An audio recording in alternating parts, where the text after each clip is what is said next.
سؤال بسيط للناس اللي بتقول حطوا معلقة كربوناتو على الفول قبل ما تدمسوه ومش ضروري ننقعه. طب يا جماعة اللي على وشه مية ده ايه؟ هيروح فين يعني ايه المشكلة ان احنا ننقعه؟ انقعيه يا ستي من بالليل لحد الصبح، وبعد كده اشطفيه شطفة كويسة وابدأي ان انت دمسيه.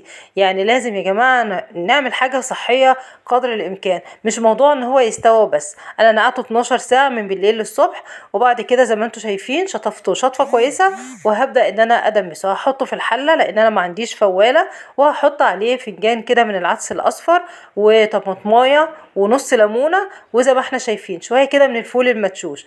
الفول المدشوش ده بيديله قوام حلو جدا، وكمان ما بيخلي لونه ما بيغمقش خالص، بيفضل لونه فاتح. واغطيه بالميه وارفعه على النار، واول ما يغلي هحط عليه ورقه من الفويل، علشان انا بدمس في حله مش في الفواله، علشان تكمره كويس. وبالظبط 3 ساعات وهيكون زي الزبده، بس اهم حاجه يكون على نار هاديه.